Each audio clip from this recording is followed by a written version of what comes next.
आप जानते हैं बागेश्वर धाम का रहस्य? यहाँ क्यों चढ़ाए जाते हैं 3 रंग के नारियल? बागेश्वर धाम सरकार मंदिर की चर्चा इन दिनों पूरे देश में जोरों पर है।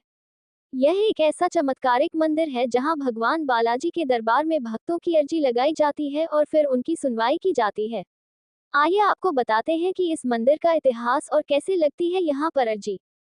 बागेश्वर धाम सरकार मंदिर। जी हाँ, भगवान बालाजी की यह मंदिर और यहाँ के आचार्य धीरेन्द्र कृष्ण शास्त्री इस पूरे देश में इस वक्त चर्चा का विषय बने हैं। ऐसा दावा किया जाता है यहाँ आकर श्रद्धालु अपनी अर्जी लगाते हैं और उनकी सभी मनोकामनाएं पूरी होने के साथ ही उन्हें हर कष्ट से मुक्ति मिलती है। यहाँ आचार्य धीरेन्द्र कृष्ण शास्त्री भगवान बालाजी का दरबार लगाते हैं और अनजान लोगों को उनके नाम से बुलाते हैं।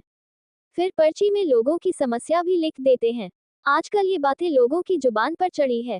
तो आइए आज हम आपको बताते हैं कि कहाँ है ये बागेश्वर धाम सरकार मंदिर और क्या है यहाँ का इतिहास। बागेश्वर धाम मंदिर एक पुराना चमत्कारिक मंदिर है। यह मंदिर छतरपुर के पास बागेश्वर धाम में स्थित है और यह बालाजी का मंदिर है। यहाँ पर हनुमान जी के सामने ही महादेव जी का मंदिर है। बागेश्वर धाम मंदिर भगवान बालाजी का फेमस मंदिर है। ये छतरपुर जिले के खजुराहो पन्ना रोड पर मौजूद गंज नाम के छोटे से कस्बे से 35 किलोमीटर की दूरी पर स्थित है। 20-30 साल पहले करीब 1986 में इस मंदिर का जीर्णोद्धार कराया गया था।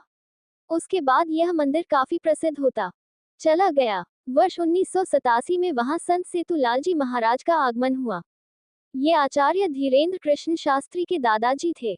उसके बाद वर्ष 2012 में श्रद्धालुओं की समस्या का निराकरण करने के लिए दरबार का शुभारंभ हुआ। उसके बाद वर्ष 2016 में बागेश्वर धाम में भूमि पूजन हुआ और फिर भगवान बालाजी का ये धाम समस्याओं के निराकरण के लिए प्रसिद्ध हो गया।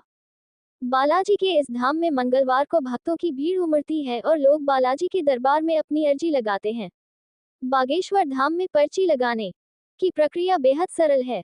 यहाँ आपको एक पर्ची पर अपनी समस्या लिखकर उसे लाल कपड़े में नारियल के साथ बांधकर यहाँ परिसर में रखना होता है। यहाँ पर आपको लाल, पीले और काले कपड़े में बंधे हुए नारियल मिल जाएंगे।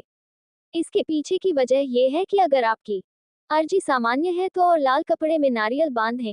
अगर शादी विवाह से जुड़ी अर्जी है तो नारियल को पीले कपड़े में बांधें और अगर अर्जी प्रेत बाधा से जुड़ी है तो नारियल को काले कपड़े में बांधें। इसके साथ ही यह भी कहा जाता है कि अगर आप यहाँ आकर ऐसा नहीं कर सकते तो अपने घर पर ही पूजा स्थल में नारियल के साथ अपनी अर्जी लगा सकते हैं। ऐसा विश्वास है कि घर पर लगी अर्जी भी बालाजी सुन लेते। आचार्य धीरेन्द्र शास्त्री बताते हैं कि अगर आपने अर्जी सच्ची श्रद्धा से लगाई है और आपकी अर्जी स्वीकार हुई है तो आपको सपने में लगातार 2 दिन तक बंदर दिखाई देंगे। केवल एक दिन बंदर दिखाई दे तो यह माना जाता है कि आपकी अर्जी पहुंच चुकी है। अर्जी के स्वीकार होने पर घर के किसी सदस्य को सपने में 2 दिन तक बंदर दिखाई देंगे।